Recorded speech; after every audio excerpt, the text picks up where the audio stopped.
पशूनां पतिं पापनाशं परेशं गजेन्द्रस्य कृत्तिं वसानं वरेण्यं जटाजूटमध्ये सुरन्दाङ्गवारिं महादेवमेकं स्मरामि स्मरामि।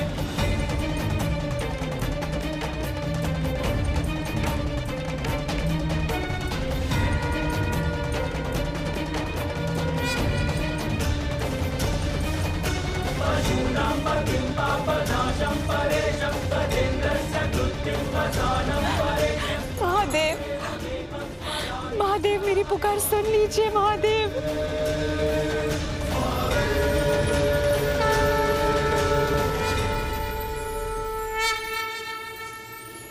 मैं ठीक हो गया, अंततः महादेव ने कृपा कर ही दी। खेल खेल में नियत बदले, शिव शंभु अब खेलो खेले, हार जीत पुत्र जिनके सहारे, वो शंकर भला किससे हारे, वो शंकर। आपने इस दुखियारी माँ की पुकार सुन ही ली। आपका कोटि कोटि धन्यवाद प्रभु।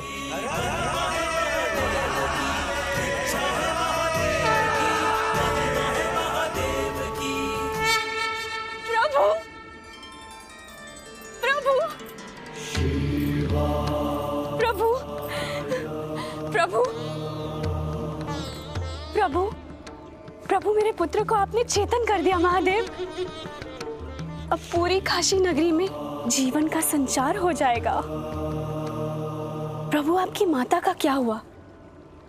क्या वो लौट आई जड़ जीवन से चेतना में?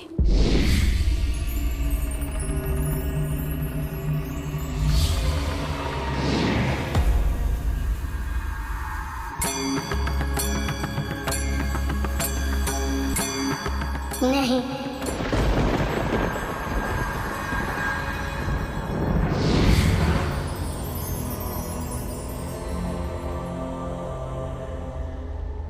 यक्ष का प्रणाम स्वीकार करें महादेव।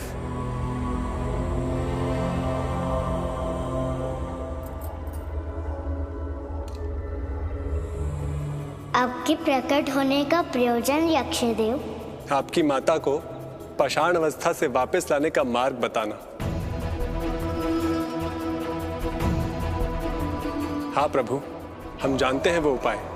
बताए यक्षदेव, क्या है वो उपाय? नील वृक्ष पर उगने वाले पुष्प हैं। आपकी माता को उस प्रस्तर प्रतिमा से बाहर लाने का उपाय प्रभु। ये मुझे कहाँ से प्राप्त होगा यक्षदेव? अंतरिक्ष के दूसरे सौर मंडल में एक निर्जन ग्रह है। उसी ग्रह पर ये पुष्प खिलते हैं, परंतु उस ग्रह पर नील वृक्ष के पुष्प बहुत ही कठिनाई से खिलते हैं प्रभु। और उस ग्रह पर विशालकाय पशु समान राक्षसों का वास है।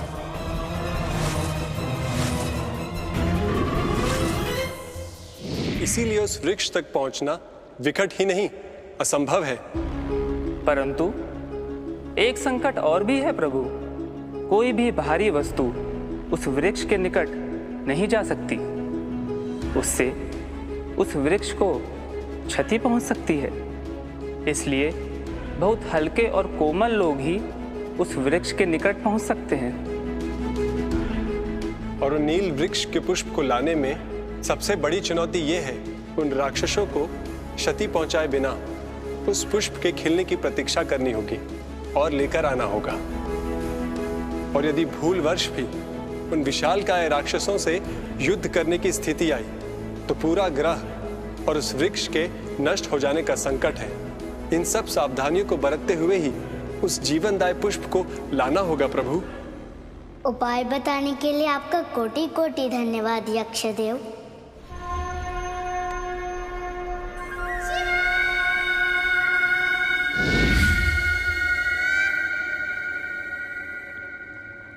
अचानक यहां से जाने का निर्णय, परंतु क्यों?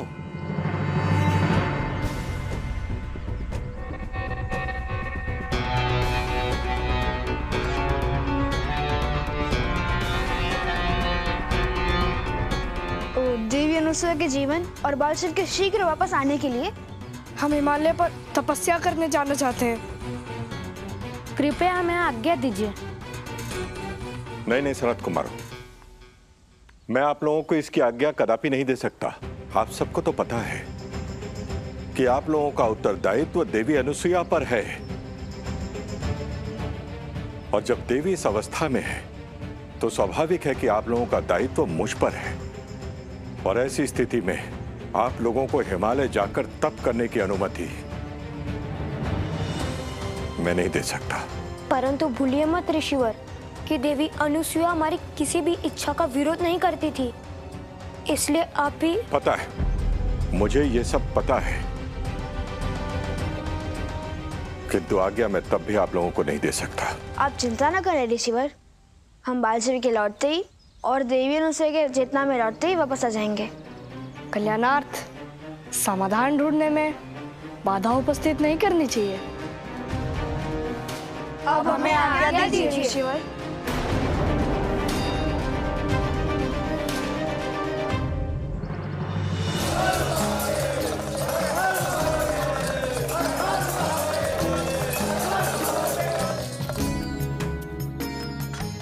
आपका हृदय से आभार। अब मुझे आज्ञा दीजिए, मेरे विदा लेने का समय आ गया है।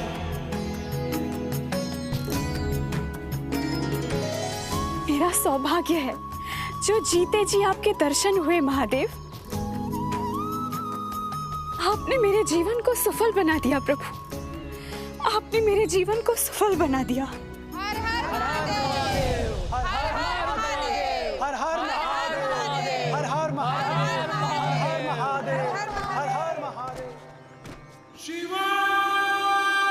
कौन है आप लोग? प्रभु, हम काशीवासी कैलाशवासी महादेव के भक्त हैं प्रभु। हमने जैसे ही सुना आप बाल रूप में काशी पधारे हैं, हम आपके दर्शन के लिए दौड़े चले आए प्रभु। आपके आने का उद्देश्य क्या है? एक संकट का निवारण प्रभु। कहिए, यदि वो संकट मेरे द्वारा निवारण करने योग्य होगा तो अवश्य करूंगा।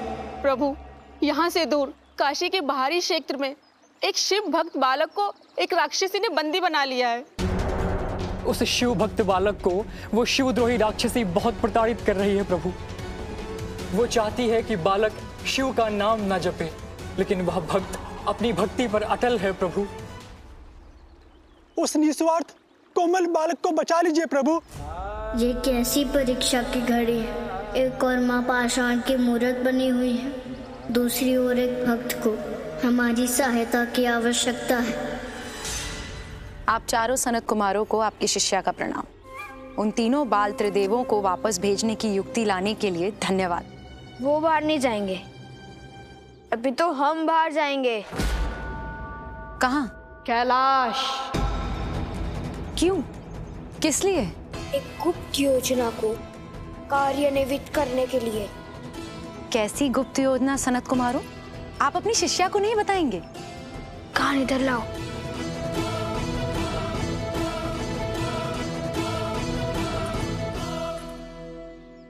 कैलाश को अपने अधिकार में लेने।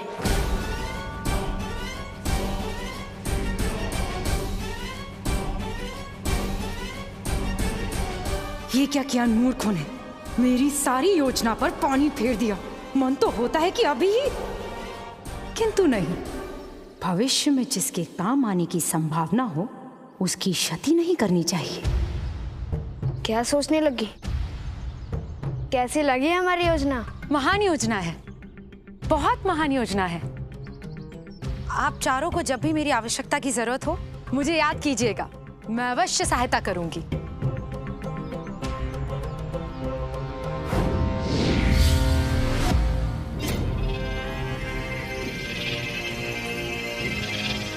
ये मायावी दंड आपकी शिष्या की ओर से भेंट लीजिए। इस दंड का हम क्या करेंगे?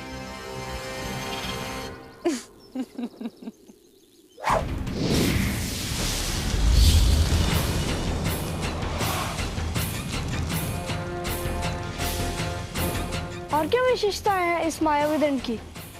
इसकी विशेषता है कि आप किसी को भी अपनी मनो इच्छा अनुसार बंदी बना सकते हैं। फिर दे दो।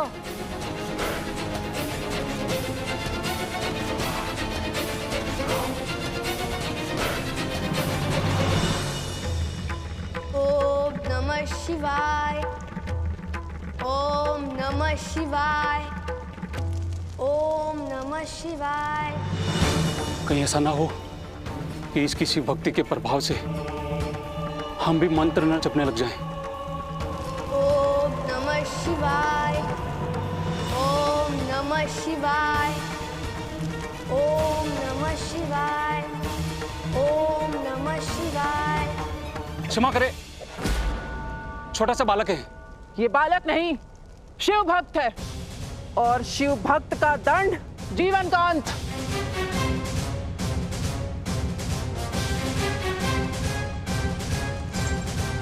आंखें खोल पापी बालक। तू चाहे जितना भी जाप कर ले, तेरे शिव यहां तुझे बचाने नहीं आएंगे।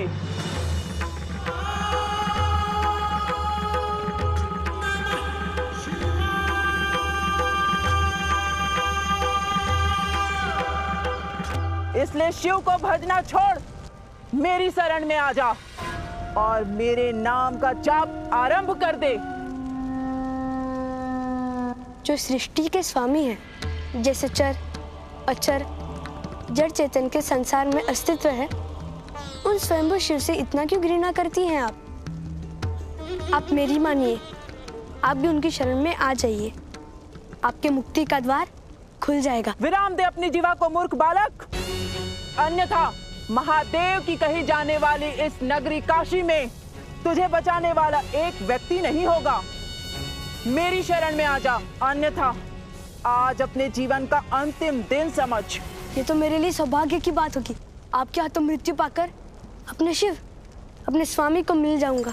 तू मेरे सहन शक्ति की परीक्षा ना ले मूर्ख बालक। आपकी परीक्षा तो स्वयं महादेव ले रहे देवी, कि कब आप अपने बुरे विचारों का परित्याग करेगी। मैं आपके सफल होने की कामना करूंगा देवी। बालक!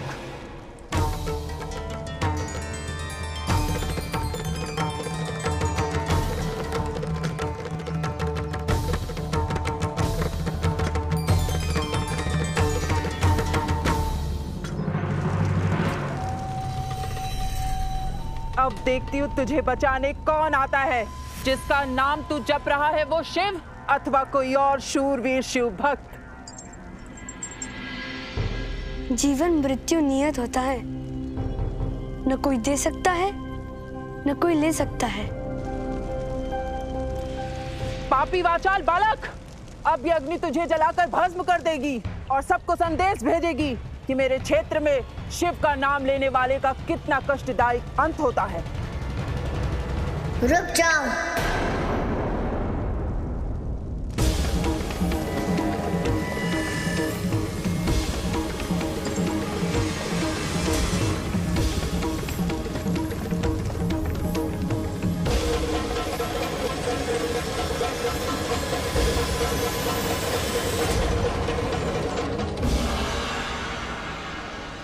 किसी को कष्ट पहुंचाना अन्याय, अधर्म। छोड़ दो बालक को, उसने कुछ भी अनुचित अथवा धर्म के विरुद्ध नहीं किया है। यदि तुझे इस पर इतनी दया आ रही है तो तू मेरा बंदी बन जा। मैं इसे मुक्त कर दूंगी। बोलो, शर्त स्वीकार है?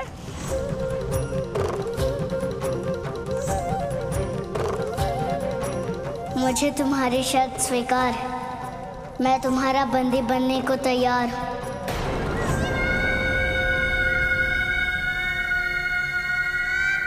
जाओ, मैंने तुम्हें मुक्त किया, छोड़ दो इसे।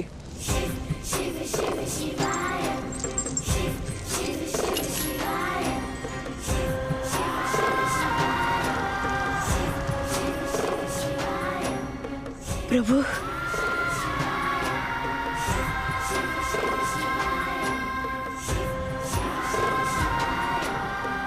अब आप मुझे जो यातना देना चाहती हैं, दे सकती हैं। प्रभु, दूंगी, अवश्य दूंगी।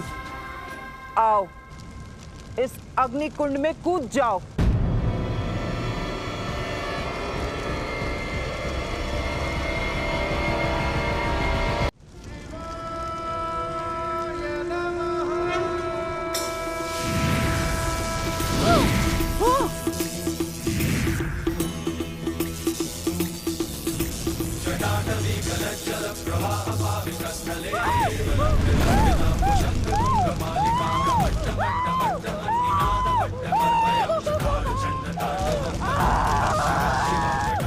जो जैसा बोता है वैसा ही काटता है, यही प्रकृति का नियम है। बचाओ, बचाओ! मुझे इस अग्नि से बाहर निकालो। मैं वचन देती हूँ, मैं आज के बाद कभी किसी को यातना नहीं दूंगी। मैं वचन देती हूँ, मैं कभी किसी को अपनी पूजा करने के लिए बाध्य नहीं करूंगी। बचाइए महादेव, बचाइए मुझे।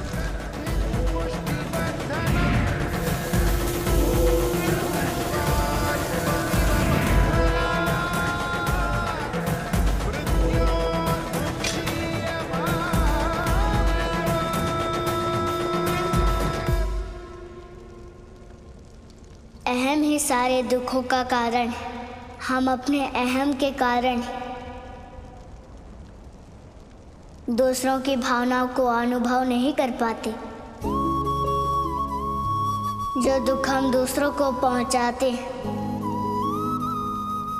जब वही दुख और पीड़ा स्वयं अनुभव करना पड़ता है, तब समझ आता है कि दूसरों को दुख पहुंचाना कितना कष्टदायक है। मुझे क्षमा कर दीजिए महादेव, मैं अब कभी किसी को कष्ट नहीं दूंगी और हिमालय पर जाकर तप करके अपना जीवन व्यतीत करूंगी।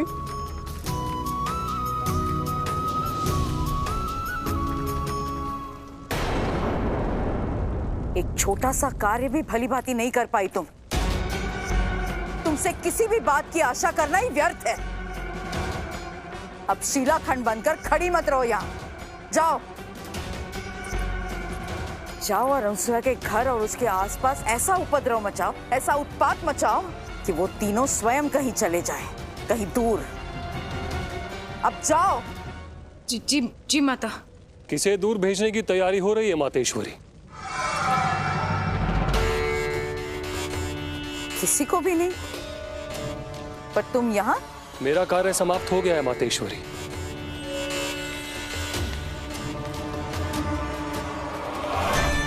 पूछने आया था कि ताड़कासुर कब तपस्या से उठने वाले हैं और कब मैं त्रिलोक का राजा बनने वाला हूं।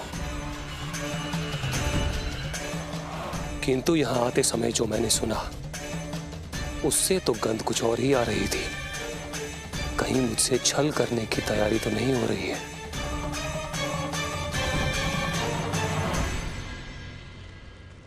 संदेह व्यक्ति को भस्म करने की संविधा है मैदानव।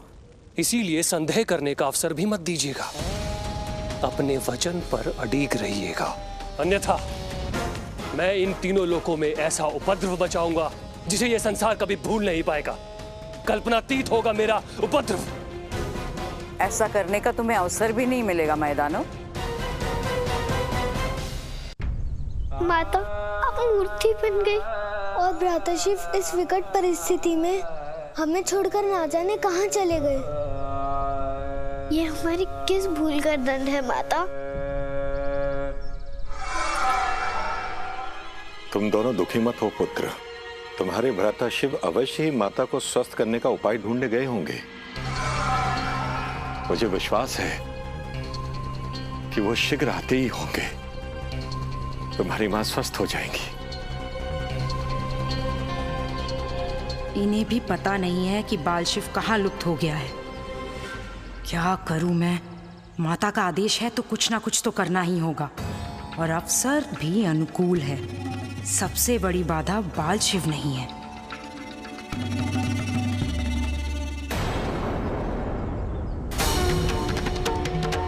ये बाल शिव कहां से आ गया?